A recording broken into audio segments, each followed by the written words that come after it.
with my Well, they cat. could write us and tell us differently. Hey, that requires involvement. So there's that. Now, we appreciate those who do. Okay, look at this. There's a show on. Where's the click? I need to update OBS at some point in time. I've just refused to because I'm Yeah, worried it about tells what's me going to do break. that as well. I wanna trust There it this. is. Yay. Okay. All right, so that's there. That's there. That's there. Lay down, baby. All right, says the world ready. World is ready. Sure, the world is ready. I'm ready. I'm ready. May flowers bring June bugs. It's GRD Weekly. Hi, Yeah. everybody. Gross. I hate June bugs.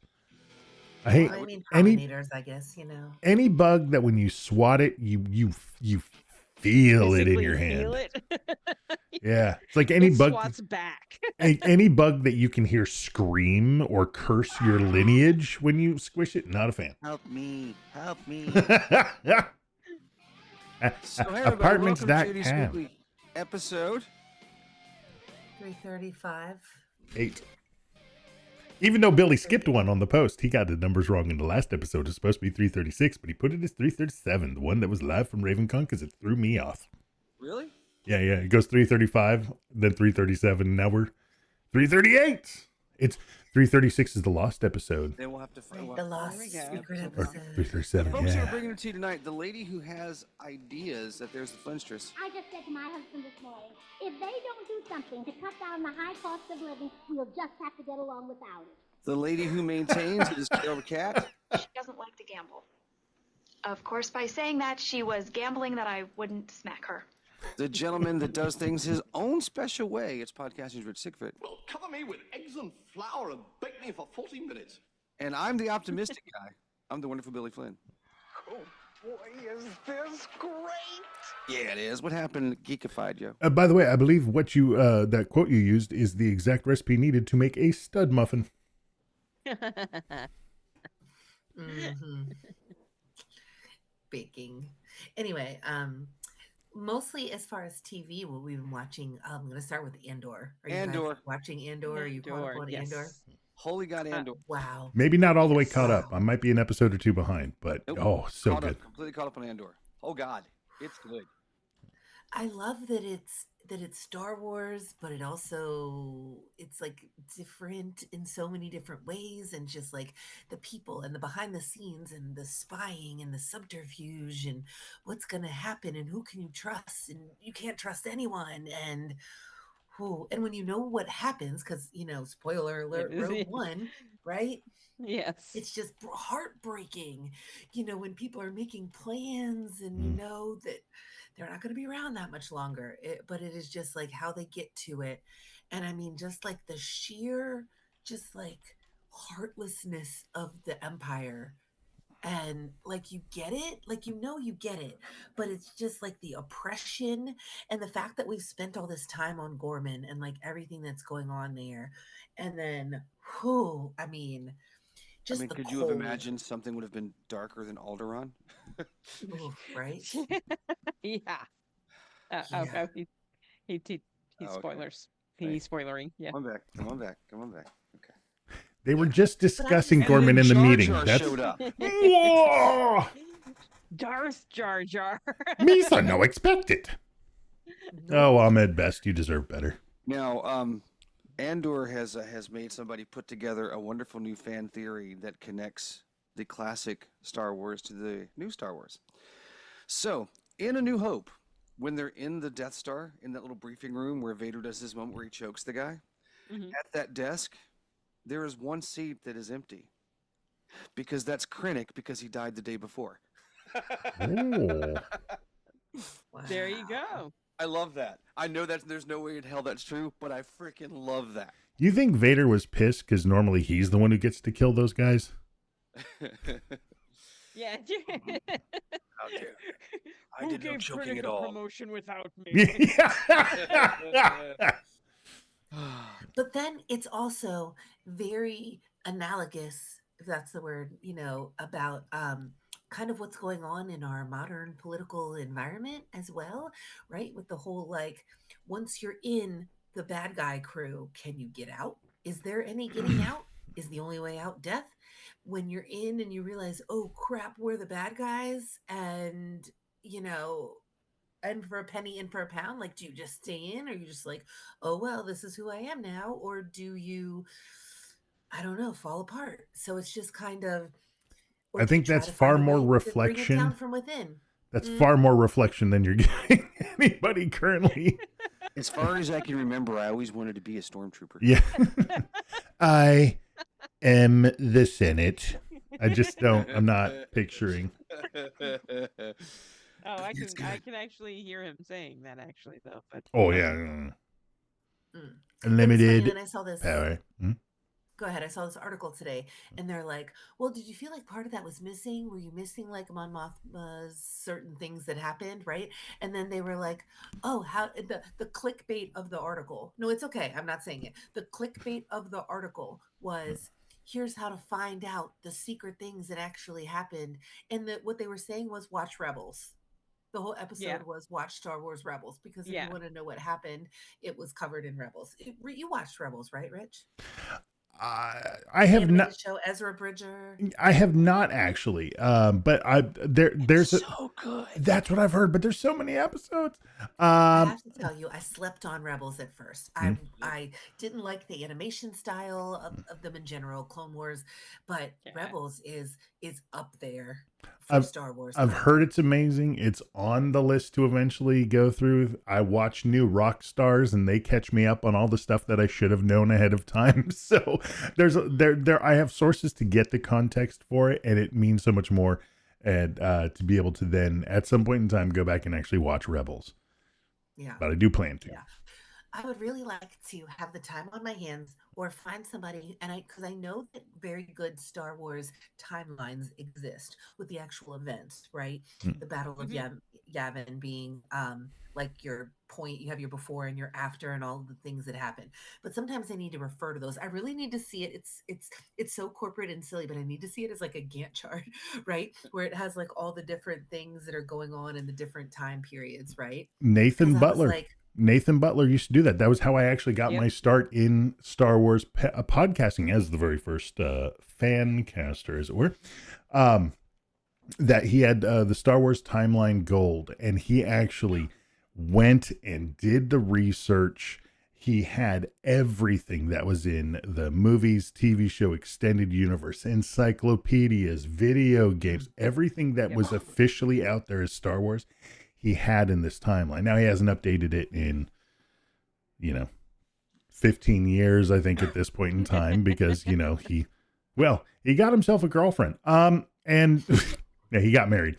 Didn't have time for it. But, I think I have to imagine that there's other people who have taken up that torch, because yeah. it is And if so you're one of needed. them, let us know. Yeah. And I don't necessarily need it even at that deep of a level, even though there would be value to it. I would certainly Mm. go down that rabbit hole and stay there forever. But like, even just at a really high level, sometimes I have a hard time being like, okay, and then what happens? Because like, oh, that's a spoiler too. Never mind. But there's some droid activity that I'm like, wait a minute.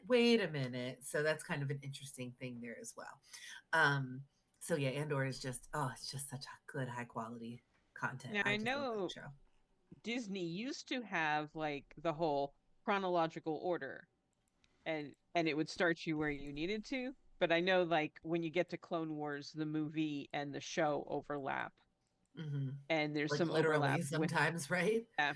yeah. Then there's overlap with another show with Clone Wars, but yeah, usually they'll put it like chronological order because they did that with Marvel too. Hmm. Yeah.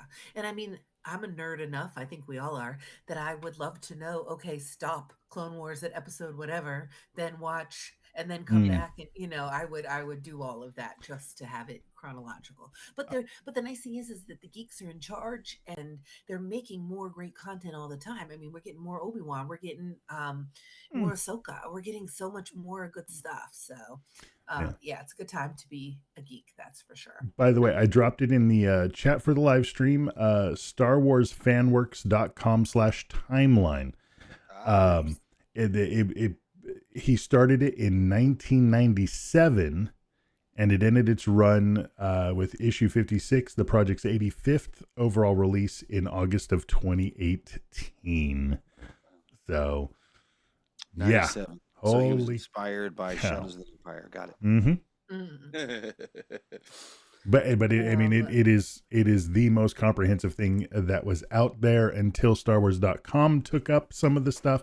But then I don't even know if they have anything like that, and it certainly wouldn't have been as comprehensive. Yeah. But you know what? I almost need a personal one that I make myself that just has like my connection to, you know what I mean? The things that I Yeah. care about.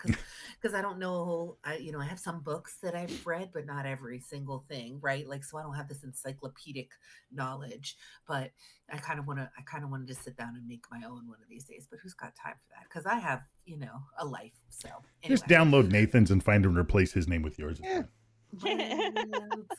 Anyway, well, we watched the first episode of The Last of Us, but we can't get the rest of it to work on our streaming service that we have. Oh, so I'm hoping no. that we'll get that straightened out, at some point. Well, I won't say anything. Yeah. Hey, Rich, get your headphones off. Oh, God. Yeah, I haven't started Last of Us yet. There you go. Are you Well, serious? essentially, we haven't either because we've only watched one. Well, I mean, we saw the first season. I saw the first season and the first episode. Wait, you haven't watched it at all? Is that what he said? No. He hasn't started the second season. Oh, okay. It was like, thank God. Okay. Come on back, you dickhead. Be nice to him. It looks like Mickey Mouse. With He his- can't hear me. Oh, No, it looks like he has lumps on his head. No, they're like buns, I guess. She was trying to say you were like Mickey Mouse, but I didn't see that at all. Kinda, yeah. We're A little hard bit. to try to catch up on The Last of Us, even if that means we need a Max subscription, but we'll see. Anyway, but yeah, so we'll skip that for this week if that's okay with y'all. We watch, our soccer movie quest. We watched the show called Goal! Exclamation point, or it's also known as Goal, The Dream Begins. But it was actually kind of interesting. It was this like kid who makes it to the big leagues, but it was fun.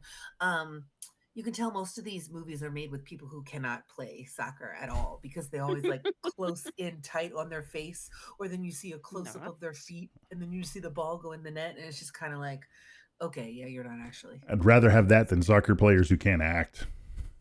Oh, Yeah, not everything can be Ted Lasso. Yeah, and not everybody can be Matt Smith. snap. Well, honestly, the biggest thing on my Geekiest Week was RavenCon.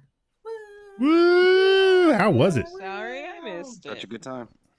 It was really fun. There were definitely there were really only parties on Friday night. There weren't that many parties at all on Saturday night. So Very we were strange. just kind of like wandering around, sort of. We had brought some of our own stuff and just kind of hanging out. The ferry was there, so that was nice for Okay. those who partake in that. And so I was on 3 panels in GRD.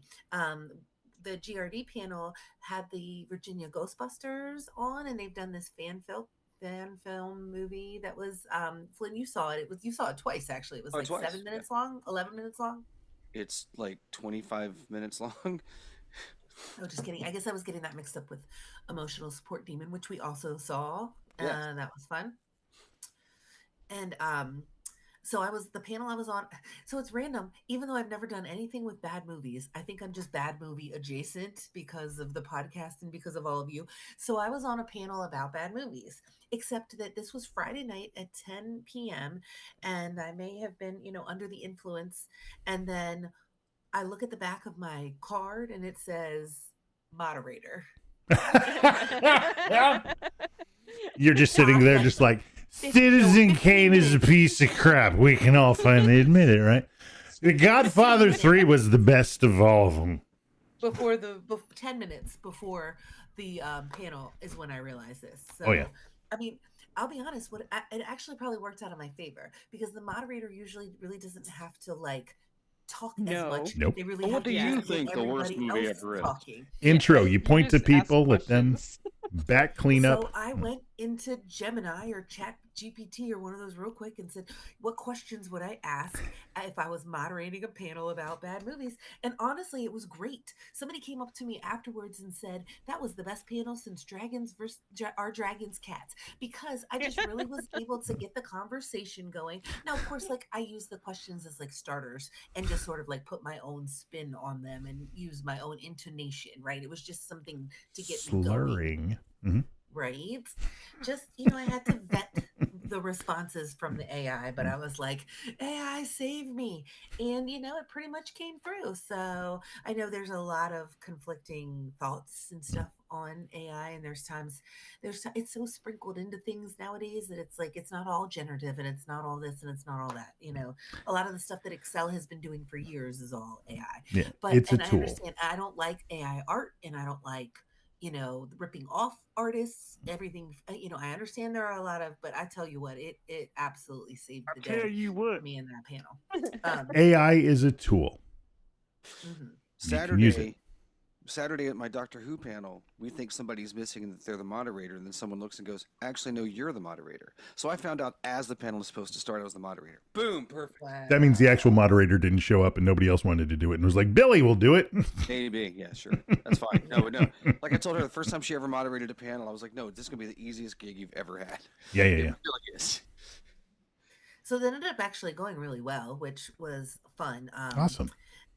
And then it's funny because then I was on a panel. I was a panelist on a panel about how to moderate a panel. I was now I'm on one about how to moderate a panel. So just show up. you chat GPT it. Whatever pops into your head, you just say it. You're the moderator. They're gonna like it. Whatever. I said a bunch of good, insightful comments. Thank you very much. Don't doubt it. I don't remember who the moderator of that panel was, but I was also on it with, I'm sure it's not like she listens. Y'all know like Jennifer R. Povey. Yes. Mm-hmm. Yes. Yeah. So she's wonderful. I'm sure her books are really very great, but just she is one of those that tries to take over stuff, and she wasn't the moderator, but anyway, Yes. but she had some really I will good, be. she had some really good comments and stuff too. But it's just it actually ended up being a really pretty good panel as well. That one happened at 10 o'clock on Saturday morning, and for the first time in her entire life, Mel slept late. I think Slept. because I really got the curtains closed and it was super dark, and we had made this like fort in our room, and she woke me up at 9:56 for a 10 o'clock panel. I made it there at like 10:01, 10:02. I was not in the greatest of shape, but I managed to pull that off. I tell you what. I didn't have And a then- panel, so I got to eat bacon. Yeah. And then the Sunday at noon or something, I had one about like comfort media. Like, what's your go to when you're just sort of like in a bad mood, or like, kind of like just want to not think about how the world is awful, and you just want to immerse yourself into that. And that was a really good discussion as well. So I feel like I had a fun time at panels. Did I remember to bring the H2 and record a single one of them? Absolutely not. No. Because most of them I was showing up like very much right as it was starting and just, doing whatever needed to be done. I'll do you one better. I usually lose my name placard. I lost my entire folder 20 minutes after getting it. Like literally the first thing you did at RavenCon was get your stuff. The second thing you did was lose your stuff. Lose all my shit. I have no idea where it ended up I was at. like, how could that was a new record of Yeah. like Because like literally losing we all just of your checked in and stuff. done it. We hadn't gone back to the room yet. So I'm walking around with it, holding it, and somehow I just set it down somewhere. I never bring my placard. If they don't know me, that's their problem. Right. Who doesn't know you? I never want to keep track of that crap. But Friday had some pretty good parties. Your Capclave party, where you roll the dice and you get your Alpha Beta 1984 party. A couple of people had planned tunnel parties, and the hotel had shut that down this year. They were like, your alcohol is it's either in your room or it's in the bar, and you're not setting up alcohol parties in these other like common spaces. Just which because we makes had sense, bars in the tunnel, there's no reason. Yeah, so that all got shut down pretty quickly, but it was still really fun because it's our local con. So I had a friend, like one of my friends that I used to work with that I'm still really good friends with, and one of his friends came and like because they had never been to RavenCon before, and he was already telling me like when does the hotel block open for next year? We're in, so Oh, I may have converted a couple of people to con life and having a nice. good time. So One of us. I'm sure I forgot some stuff, and I'll save Flynn something to talk about, but that has been my geeky week. Sweet. Okay, so I'll go next. I dare you. Um, I don't think she's got the movie. balls for it. Hmm? Yeah, I do. Okay, so TV wise, I caught up on Daredevil and Andor. Um, Loving both of those. Oh Really yeah, we happy did that watch all of Daredevil is Daredevil. getting a Yeah. season 2. Daredevil. Oh god, Yeah, yeah. yeah, really happy that that's getting a season 2. And then I started watching, oh, and The Last of Us. I caught up on that finally. And then I Mhm. kind of wanted something light Mhm. to counteract all the dark. Comfort media. Yep. Mm-hmm. So I started watching The Studio on Apple TV. This is a Seth Rogen show where he takes over as head of a movie studio. Uh, Bryan Cranston plays the owner who fires Catherine O'Hara and hires Seth Rogen to run the studio. Hmm. That was a And good idea. it is it is full of cameos because Seth Rogen knows everybody and he's the producer and writer and sometimes director of the show. And the first episode has this brilliant cameo from Martin Scorsese. Oh, On a He's streaming show? Really? on a streaming show talking about uh doing a movie called Kool-Aid, which is about Kool-Aid? Kool-Aid because, you know, Legos are huge in the movies and video games are cool. So we're starting to do brands and so yeah, they're making a Kool-Aid movie. Is the Kool-Aid man in the movie Yeah, busting through walls it's going? played by Robert De Yes, Niro, yes, it is. obviously, It or it is Leonardo about, DiCaprio, I suppose. Wow. but anyway, I think it's a really funny show. It's really smartly written. Um, the I'm about 3 episodes in, and I'm just enjoying the hell out of it. It's very, very funny. What was it called Um, again? The Studio. the studio. It's on Apple TV.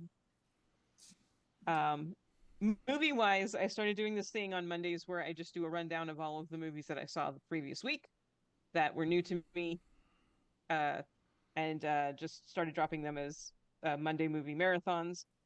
So I'm just going to run through all of the movies I saw and just give a thumbs up or not so happy. And if you want to know my opinions, you can go back and listen to the damn shows. How about that? Yeah, how about that? Yeah. Oh, Pull those numbers up. So Sinners, The Friend, Eating Raoul. Eating Rail's a good time. I love Eating Raoul. Wings of Desire. Wow. All thumbs up for those of you that can't see. All thumbs up. Oh, I'm sorry. Okay, I know. starting It's again. okay. Okay. Sinners, high thumbs up.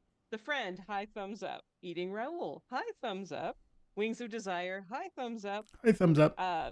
The Wedding Banquet. This is the remake of the Ang Lee film. Thumbs up. Okay. Not as high. Queer. Yeah. Queer. This is the Daniel Craig film. Thumbs up. Okay. A lot of other things up in that movie as well, not just thumbs. And some snaps in the Z formation. Yes. I should. Black Bag. Black Bag. High thumbs up. Oh, I've heard good things about that. Yeah. Thunderbolts. High thumbs up. nice. I will have a Yay. full review of Thunderbolts tomorrow, Friday.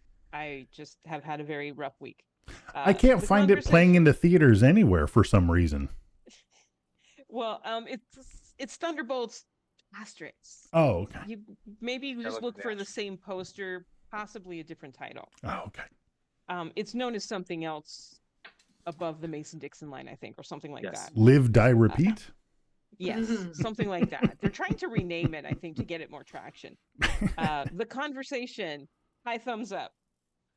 Havoc, Oh, that's no. a little. Oh, Aw. No, you can skip that one, Aw. even though it's got Tom Hardy in it. And Greener Grass, thumbs up if you like the weird stuff. And those are all the movies I watched. So I will be dropping another one of those on Monday with the movies that I watched this week. And I'm not going to give you a preview of what I've been watching. Cool. More weird stuff though. Weirder stuff, the greener grass. And then I actually was a guest on another podcast we recorded last night. I was a guest on the Podcast of Amontillado, which is a horror podcast. We discussed Nightmare on Elm Street's 1, 2, and the documentary Scream Queen, which is about the star of Nightmare on Elm Street Part 2, Mark Patton. So once that's uploaded and published, I'll put a link in Facebook. But it was a really good discussion, and I'm glad that he asked that Gary, who runs that podcast, asked me to do Elm Street 1 and 2 because those are the only two movies of that franchise I really truly love. I think it goes. Dream Warriors is great. Which one is 4? That's the one that has the kid dead inside the waterbed. Yep, Yeah. that's the one. I mean, will. Nope. the kills get very fun, but that's the problem. It starts to get very samey. It just turns into like Friday the 13th. You're just, only with a better villain because Freddy is better than Jason. Character-driven moment that was Part 2. It was, Well, yeah. That was a bold statement, Carol. I mean, that's wow. I know. I'll probably get some heat for that, but yeah, I actually really, really like Freddy's Revenge, Nightmare on Elm Street Part 2. I like it because it's weird and off and it's not like anything else. So. And she loves, stories of guys coming to terms with their sexuality. Yes, nice. That's right. Yeah. And then who decided a Dom bar scene was needed in a Nightmare on Elm Street film? Weird, but okay, yeah, go ahead. Originally, they were going to do a Dom DeLuise bar scene. I heard it was going to be at this thing from the Police Squad movies. Police Academy movies. God damn it. Speaking of Dom DeLuise, the last yes. Go on. Terrible movie. Hold on, I can only get so erect. Oh wait, you should go back and rewatch the last terrible movies with wonderful people because we not only had Dom DeLuise, we had an 85-year-old Mae West. Oh yeah. A 30-year-old Timothy Dalton. We did Sextets. That was painful. That was so painful. It's not a good movie at all. It's not. It's not even fun bad. It's really it kind of like makes you uncomfortable bad. You feel bad for the people in the movie. Yeah, you really do. And then we're rolling along with 2 Woke Bonnets. We finished season 1 of Little House on the Prairie and we're on to season 2. So those drop every Friday. So I can't wait for you guys to finish this and do the sequel. Little Mosque on the Prairie. I can't wait. Can't wait. We've been asked to do the Waltons, but I don't love the Waltons as much as I love Little House. And I was like, I don't think the Waltons is as crazy as Little House either, because Little House on the Prairie is a crazy effing show. It really is. Really, yeah, no. But then I remember that in the Waltons, Mary Ellen's husband faked his own death at Pearl Harbor so he didn't have to go back to Walton Mountain. And I thought maybe, the hell? Maybe it is a little crazy. And there was the Poltergeist episode. Crazy. The hell? I don't remember. I mean, they had a Poltergeist. There was a ghost episode. Wow. Of the I mean, I used to do a bit where I would read the Wikipedia entries for the episode summaries of Punky Brewster. And those were, you just look at them at a slightly different angle, and it's like every episode was a very special episode. Yes. Well, That's been my geeky speak. It's that's it. For me, Leverage Redemption has come back, which love that series, love that show, which of course led to a rewatch of the entire original series, realizing of course how good that was. And redemption is necessary for the world we live in right now. I just wish that they were real. Also, because around that same time, another one of my all-time favorite shows came out, so I went back and rewatched them, and that is The Middleman. If anybody remembers that show, is a one-series show on ABC Family. It was basically Men in Black, but better. It was based on it has more pop culture references per episode than Kevin Smith movies. It's just tremendous. It starred Natalie Morales and Michael Kiesler. Just a damn good show. Doctor Who, of course, not all the way caught up. How did I forget that? Not all the way caught up, but did watch the Nightmare episode. That was the last one that I watched, actually before recording. The cartoon episode was amazing, was fantastic. One of the things that I have been noticing, though, in this run of Doctor Who, is that it's almost like there's a half a scene of context that keeps getting cut out of a lot of these episodes. I'm not sure if anybody else has noticed that, where there comes something that is just like a leap, where it's missing some little logical thing.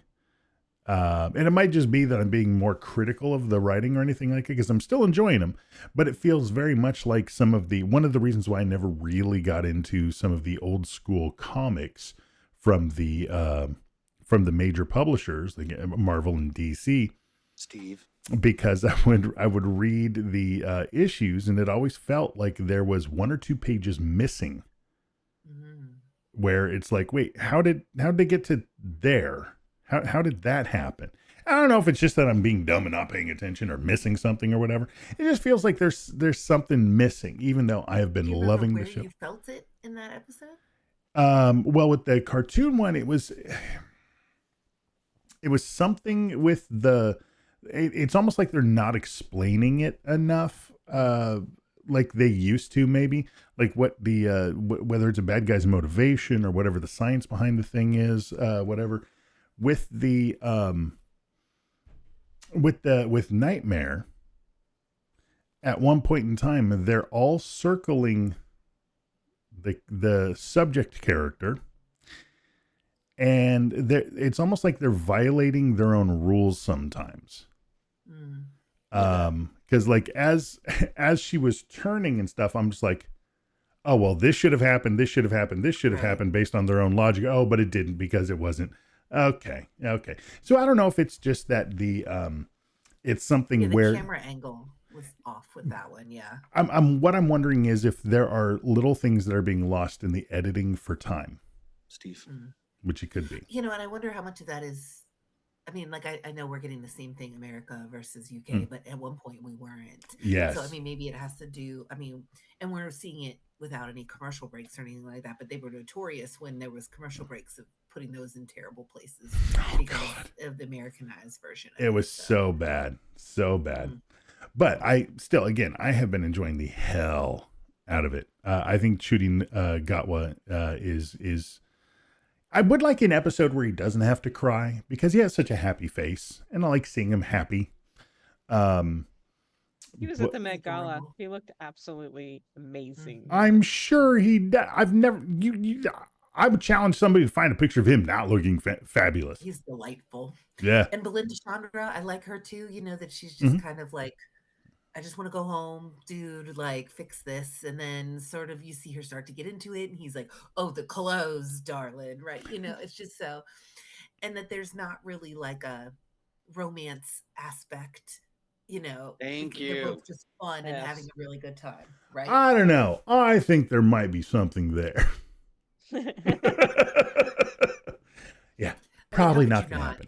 So gorgeous. But I just everything about it I'm enjoying, except for that one little thing. And again, it might just me that I need to go back and watch the episodes, and I'm like so focused on one other thing that I'm missing the other thing. But and see the most recent one. The last episode I saw was Nightmare, with the thing that was basically an Instagram filter that'll kill you. I don't know if you've seen the memes where like somebody will pop up by like a person will pop up behind somebody while they're looking at the camera and like, and they get scared. And that's the funny thing. But I love that they didn't actually show whatever that monster was, and that they didn't have to tie it into a Tenet episode, but they did. And that was kind of cool. But that's as far as I've gotten on that. Andor, kicking ass. Love Andor. Andor, the was it Ryan Johnson who's doing those? Hmm. Like those are my favorite Star Warses. They the Rogue One and Andor are my favorite Star Warses because as much as I love some of the other stuff that is out there, this to me hits all of those aspects of like it's one of the few first times that it feels like grown up Star Wars. Like it is the Star Wars. Like Star Wars was Star Wars when I was a kid, and that was the age that I saw it. It's a little bit like people who watched Harry Potter when it first came out. The movies progressively got a little bit more grown up. Some of the stuff that they had to deal with, the tones of the movies became more grown up. And I'm not talking about Harry Potter and the Sorcerer's Bone. Okay, that is something Right. Not that, kind of I'm not grown up. talking that Right. adult. Um, Two girls, one goblet of fire. Not talking about that. But that, as the audience was aging, so was the storytelling. And that was one of the cool things that they had with different, bringing in new directors and stuff. And Andor and Rogue One, those felt like a grown up Star Wars, not adult Star Wars, but grown up Star Wars. When I saw Rogue One, I called my dad. I'm like, Dad, you would love this one. I mean, they finally made a war movie. Well, they're all called Star Wars. Oh, no, I understand that, but this was a war movie. Yeah, exactly. Just like Syrinx said in the chat, it is the Wars of the Star. And it's, and I like that they're putting some of the political thriller stuff in there with Mon Mothma and the Senate and stuff. But then you've also got Andor, who or Cassian himself, who you're starting. You get to see some of the difficulties and some of the tough choices, just like we saw in Rogue One at the beginning when he had to kill that guy because he was just like, you have to sacrifice yourself because I got to keep my cover. Because it's He has about how moments important like it that is. in the show where he kills someone and it Mhm. shocks the person that he's with, and he's like, "Look, they have made their choice. They are on that side, Mhm. and they're in the way. And I don't relish it. I don't want to take a life, but I have to." And he does it sometimes without even pausing or hesitating because he's all in for the rebellion. He does pause later on once they're out of that situation. And there are times where you can see he laments. He laments that the actions that he has to take, but it is for the greater good. And I just it does get to him after the fact for sure. Mhm. Yeah, because he's not a monster, because he's not cold and heartless, and that is not something that you see in Star Wars. You don't see them the characters thinking that way after killing somebody who's in a bucket that can't shoot straight, but they they throw light at their plastic and then they're like, oh well, do. But Andor actually seems to regret it. So I saw the trailer for The Accountant 2 and I was like, I've not actually seen this movie. What the hell is this movie? Why is there a sequel to it? Why is this trailer so good? There's a lot of people in it. Barenthal is amazing. Okay, I got it. I got to watch the original. So watch the original. And the math was astounding. Let me tell you, if I knew how math worked, I bet it was fantastic, and it also has a really fantastic example of autism, of a particular flavor of autism, where you just get good at something, and you're awkward about other stuff until somebody asks you what's your favorite dinosaur, and then all of a sudden you're the savant. I don't know why things started playing. I didn't. All right. Well, he's playing me off. I also I also saw Sinners. It was really good, and that's been my geeky week. No, I literally pushed the keyboard and something played over here. I didn't know that keyboard commands worked on this soundboard thing. So that's right. But honestly, the first Accountant was fantastic. I'm looking forward to seeing the second one, and I did get to see Sinners while I was at a work trip. Winston-Salem, right across the street was this indie art house theater, Aperture. Oh my God. Yes. Oh my God. I saw the room there with Greg Sestero. I like that little place. Yeah, it was a really cool little theater. And Sinners, I really enjoyed.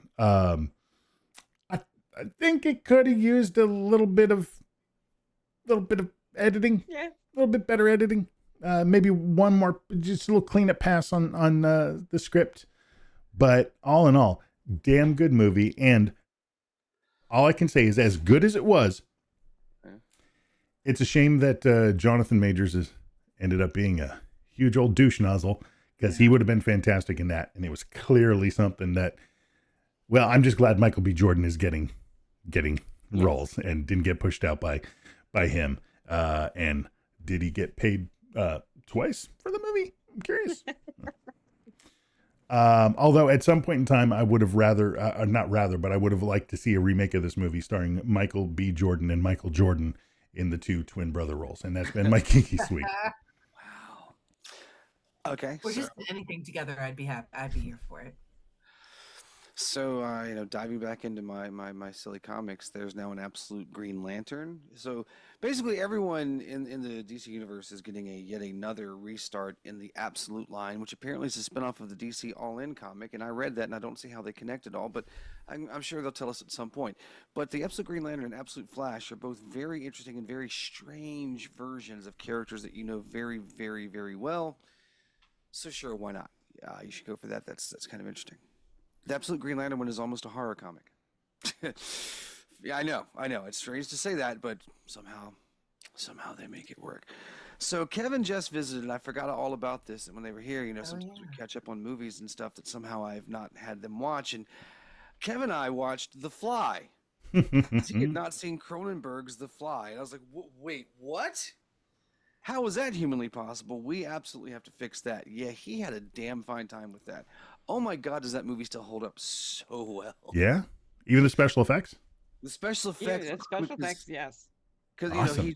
he is slowly the morphing into this thing, and yeah, the special effects absolutely do that justice. Absolutely. Incidentally, I personally think that Jeff Goldblum was snubbed wholeheartedly for an Oscar. Oh yeah, they weren't even thinking nom about and or win for that. Science fiction. That movie. Yep, it was a genre flick.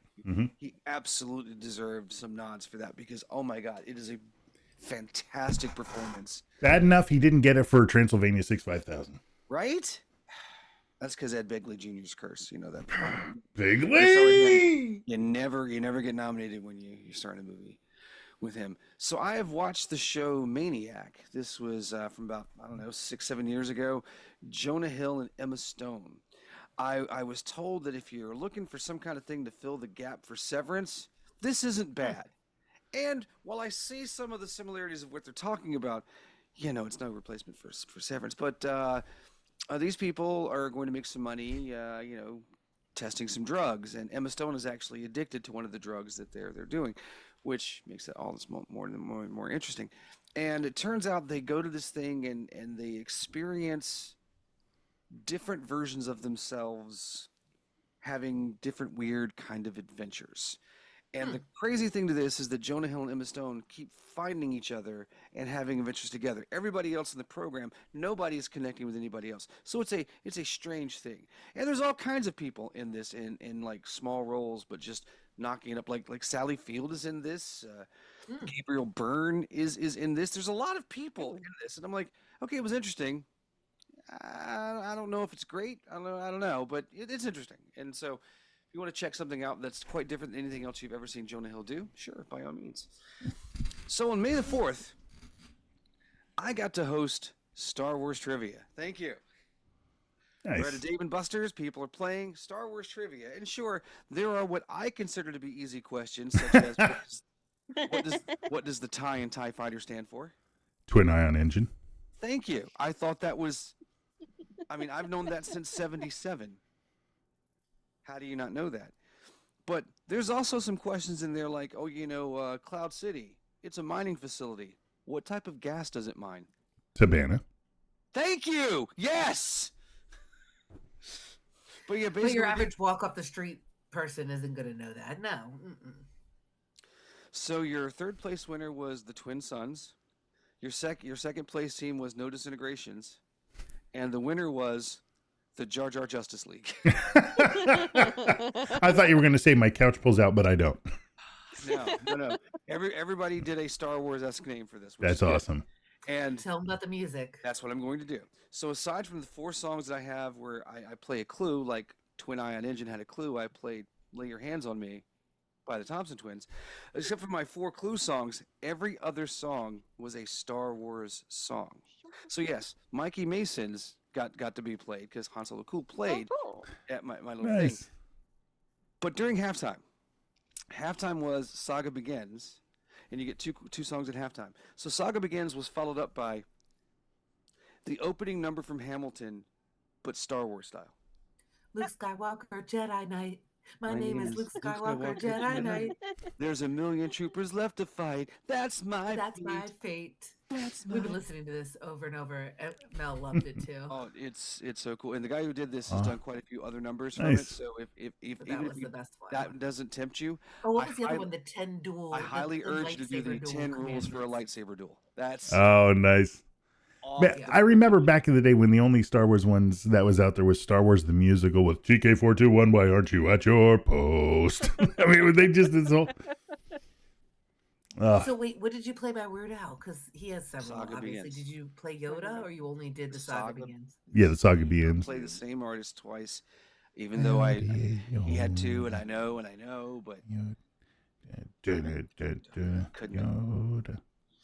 I did have I am Han Solo, Yeah, so we had some fun with that, and had all kinds of crazy prizes. The dude who ran the Dave and Buster's went out and bought extra shit. He had like little cheap but fun little lightsabers in various colors for people here. Oh, that's The kind that you can fight and fantastic. break and not care about, right? yeah. Cool. Doormats, little light up signs, okay, just all kinds of little crazy shit to go along with it. So yeah, Oh, that's awesome. It was a good time. So we might be doing more themed. It's like, well, if there's any other, if there's any kind of things you're into, so I had to give her like this big long like laundry list of if you do any of these, Hmm. Right. absolutely have Doctor Who, Star Trek, Firefly, you could, anything genre, basically, you could handle it. Yeah, when you're ready for a Star Trek, I don't know if I'll find as many Star Trek songs, but Star Trekking across the universe. I don't know. I'll go Leonard back to the D. Boys, Bilbo I'll go back to the Baggins. Thumb Oh, Thumb yeah. Thumb. Oh my God, there you Oh. go. She packed my bags.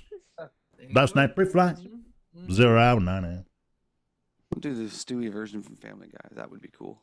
The wonderful Have to. Billy Flynn looks at I what can do Chad that. and Abby are up to now. If you know what TV show they're on this week, you could win yourself a prize. It's your further adventures of Chad and Abby update. Thomas's 10th birthday goes very south when his sister is killed and his dad's name is the prime suspect and he seems to be the killer when he commits suicide in jail. So Thomas is now an orphan and has the ghost of his sister hanging around. Thomas finds some solace talking with Dr. Rolfe, but Sheriff Chad doesn't want them talking at all.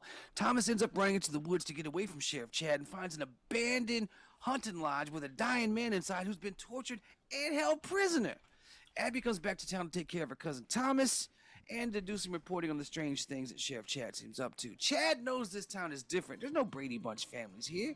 Abby's tired of talking to turtles. Thomas is the unsung hero here in this Seppo Sinister, this Usonian Teutonic, this Yankee Barbados. Wow, that's a weird word. Hey, hashtag Jabby. Forever. Oh, that's right. That's not a touchscreen. That's the old computer. mail, baby. Wow. I'm so glad you use synonyms to help us get the answer because I'd never heard of a show called Mama's Boy, and I'm sorry if I'm offending any fans of said show. Maybe you will get a movie, huh? I mean, at some point, every old TV show is going to be a movie, right? Huh? Oh, and hey, RavenCon did sound fun. That's from Jennifer. Well, Jennifer, yes, RavenCon was hella fun. And yes, last time Chad and Abby were on Mama's Boy. So congratulations. Yay! You are our winner. So we need to talk about what you would like to have because, yeah, we only had the one last time because we were at RavenCon. Woo! I apparently misnumbered things. So if you would like to, please, by all means, you know where they are this time, or you just want to say something, drop a note. It's podcast@geekradiodaily.com. Or, of course, a voicemail, a text message just into the magic numbers of 510 GRD Grill. And it's going to be a really long time.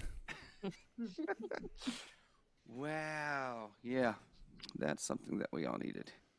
Okay, guys, I found him. John, what are you doing? I'm just playing around with some of the features on my editing program. Look, John, this is a podcast, not a TV show. Why don't you just keep it simple this time? I keep it simple. No, you don't. We had a perfectly good show with news, reviews, and a roundtable discussion, and you kept turning it into a circus. The alien attack for a season finale, the live episodes, the musical. I never got to do the musical. And you won't either. For the love of God, how many times do you want this show to jump the shark? But keep it simple. Simple. Yeah, man, don't mess around with what works. All right. I wouldn't have it any other way. Hopeless. Absolutely hopeless.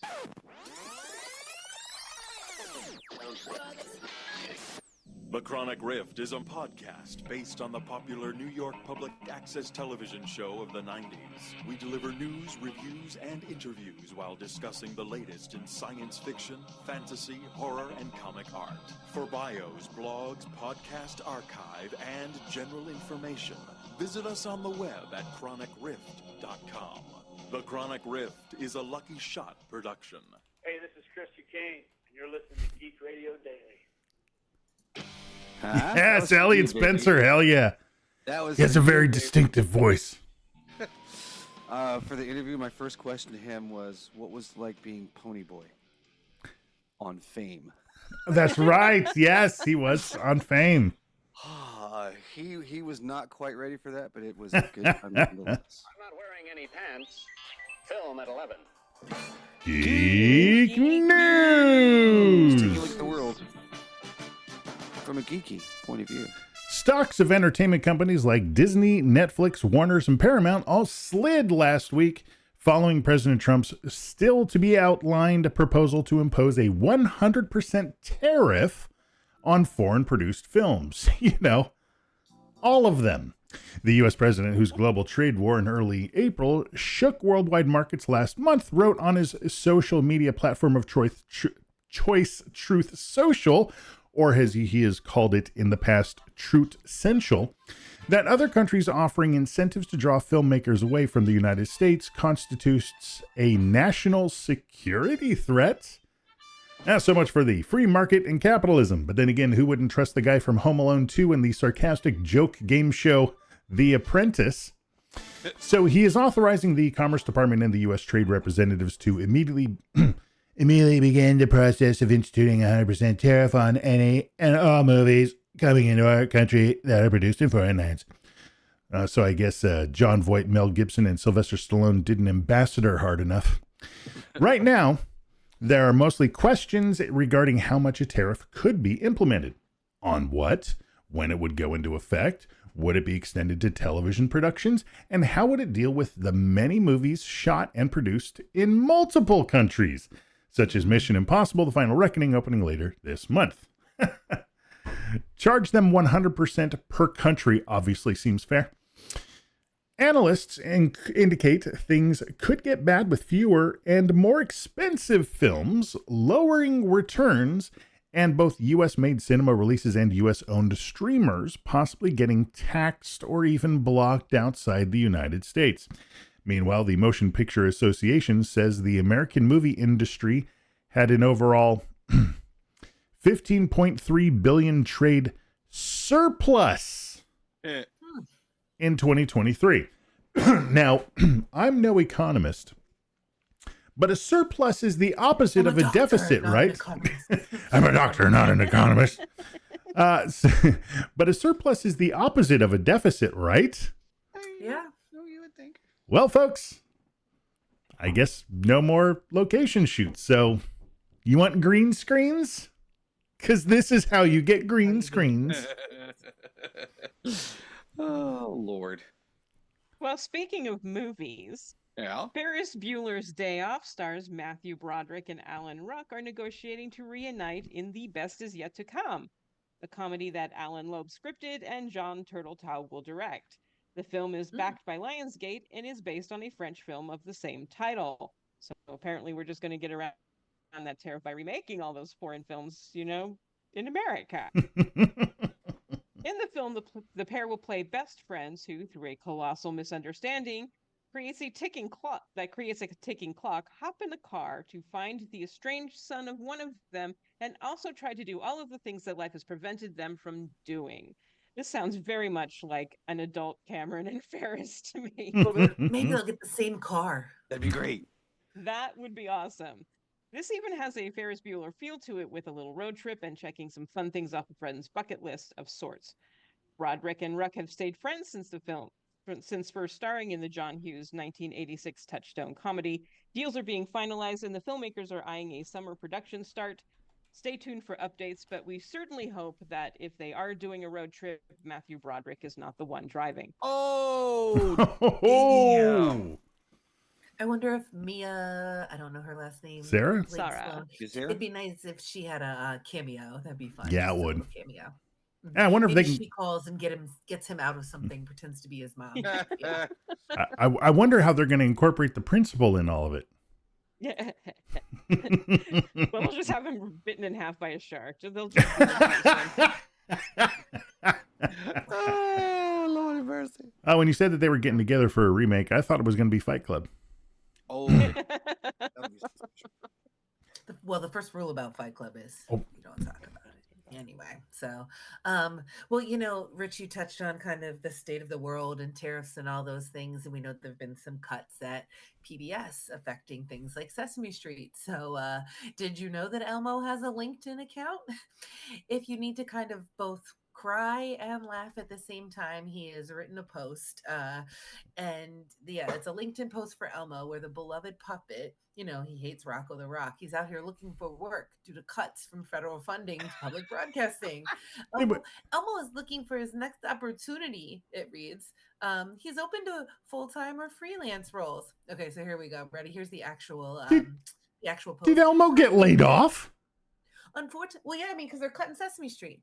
Unfortunately, Elmo was recently laid off because of the federal budget cuts. Elmo worked at Sesame Street for 45 years. Elmo is sad. Elmo loved his time at Sesame Street. Elmo is going to miss his friends Big Bird, Cookie Monster, Ernie Bert, Abby, Grover Count, and so many more. They made Elmo's day so much better. Elmo is looking for his next opportunity. Elmo is good at so many things, like hugs. Elmo loves giving hugs. Elmo can also recognize the letter E, spell his name, feel empathy, sing Elmo's song, and ask how you are doing. Elmo's open to full-time or freelance roles. If you hear of any opportunities or want a hug, let's connect. And if you want to help Elmo and his friends, please urge your local congressperson to save public media. I was going to say, based on his qualifications, he's a perfect shoo-in for a committee seat, but unfortunately, he is able to recognize letters. So, and he has empathy. So yeah, and empathy. That's the thing. I'm sure Florida would hire him. Just remember, no matter what, Elmo loves you.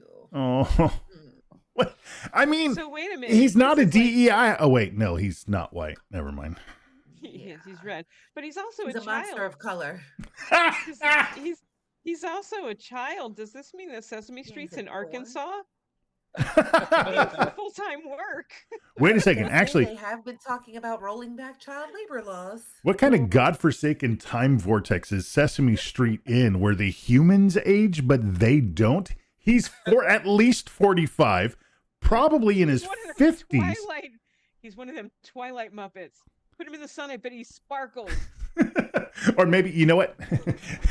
Elmo's retirement is in the shitter now, so anybody got any work? Right? Well, the numbers of the day are 401 and the letter is K. Even Elmo know tariffs are a tax. Okay. Gotta laugh. You just gotta laugh. Let's find out how much the stock market has crashed. 1, 2, 3,000%. Right, yeah. Are you ready for the news you've waited all your life for? Yes. I'm so glad. Because our long national nightmare is over. Because James Patterson and Mr. Beast are co-authoring a novel that's going to be published globally. What? Are they going to hire their own ghostwriters? This is the price of being done. No financial details were released, but sources had recently been like, look, this is a deal that's like in the 8-figure range. Oh, TV and rights were also on the block, and we'll see if the publishing deal results in a screen adaptation soon enough. And based on what we've seen so far, it'll be a dystopian, banal, repetitive, emotionally manipulative, cruel, and mundane story. The untitled thriller will publish in 2026 through HarperCollins' global publishing program and marks social media star Mr. Beast's first foray into publishing. He's got a superstar partner in Patterson, who is known as the world's top-selling thriller author, which begs the question, what's in this for James Patterson? I mean, is he looking for ways to send inappropriate messages to minors? Synopsis for the novel goes. Might sound a little bit like Mr. Beast's Stupid Game and Squid Games. In a high-octane, pulse-pounding thriller, 100 contestants compete in extreme global competition as they fight not only survive dangerous tests held in treacherous locations around the world, but also prove their leadership skills. During each of the tests, relationships will grow, betrayals will cut deep, and more contestants will be eliminated or die in the end. One, and only one winner will receive $1 billion. So, I'll have to admit that I was wrong on what the hell this thing was actually going to be about, because I figure, it's a Mr. Beast thing, and James Patterson's writing it. I figure it's going to be about, a YouTube guy with no talent whatsoever who sells overpriced chocolate and is being chased by tons of parents who are so tired of his shit. Like and subscribe! GRD is licensed to Creative Commons. Non-commercial, non-derivative works, United States 3.0 license. Check us out on Facebook and on Twitter and stop by the website at geekradiodaily.com. High octane thriller. That sounds like what I went through when I ate a Mr. Beast burger. Oh my dear, seriously. What are the magic numbers, Joe? 510 GRD Crew. Just need to get that on the loop. We will see you in a week, which is like what, the 22nd or something? I can't do plus 14, 22nd, yes. Oh, damn, look at me.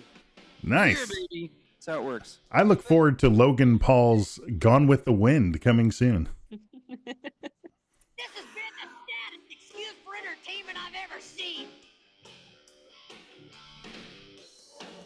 Good night, suckers. The dumbest fucking timeline. Yes, no doubt. The world is not in your books and maps. It's out there. Mr. Morton. Here. I was expecting Ambassador Malari. He was recalled to Centauri Prime for consultations about the war effort. And how is your war going? Why do you ask me questions when you already know the answers? Just making conversation. Here, sit. You don't like me, do you, Veer? I find this surprising. After all, my associates and I are doing everything we can to help your people reclaim their place in the galaxy. I should think you'd be grateful. Is there a reason you sent for me? I sent for Ambassador Malari. But you're here, he's not, and it can wait. If restoring the Centauri Republic means nothing to you, what does? What do you want? I'd like to live just long enough to be there when they cut off your head and stick it on a pike as a warning to the next 10 generations that some favors come with too high a price. I want to look up into your lifeless eyes and wave like this. Can you and your associates arrange that for me, Mr. Morton? It's Babylon 5, right? Yeah, Stephen First, Babylon 5. Ah, amazing. Killing it is that guy. Mm-hmm. Just yeah, I'm talking to you. I would really like to see your head cut off. Yeah. No kind of, I'm just going to transit. I'm just going to do it. You can't stop me. Mm-hmm. Oh boy. Isn't this great? I really want to know how much of that 8-figure deal the actual writers of the book are going to get. 3%. I have no, I thought it was a fake story. I really, when I saw it, I thought it was a fake story. And I'm like, oh my God, no, this is real. Why is this real? James Patterson needs somebody? What is the deal here? Money. He's already has like 3,000 books that are on airport shelves. Yeah, he is like the wealthiest author alive, I believe. I Joke think about he Stephen tops King J.K. knocking Rowling. books out. James Patterson put Stephen King to shame. Yeah, but you guys know what's better than some money? More money. All of it. All the money. So, yeah. So yes, only one Mr. Beast quote because who needs his? Should have just replaced it with all Mr. Bean quotes. Well, then I didn't get to say maybe James Patterson just wants to learn how to send inappropriate messages to minors. No, that's very true. Oh Oh God, trash humans, man. Trash humans doing trash. Trash humans making 8 figures. Yeah. Good Yeah. times. Yeah. Good times. Meritocracy, ladies and gentlemen. So, what do you think about trash humans making 8 figures, everybody? Woo! What's going on out there in the world? Every generations there's been trash humans making money. That's the problem. We were all born with scruples and souls and a moral compass. What you gonna do? What you gonna do? Darn empathy. I know. That's what I get for being all woke and liberal. How dare you? I just want to be sleepy again. Oh, I can do that. I was going to say, I'm plenty sleepy. Well then, good night, everybody. Woo! Guys, thank you so much for tuning in. We love you. Make sure you go and subscribe to the show if you're not. You guys already have. Like and subscribe. Oh my God. It's a werewolf selling magazine subscriptions. It's a like and subscribe. Wow.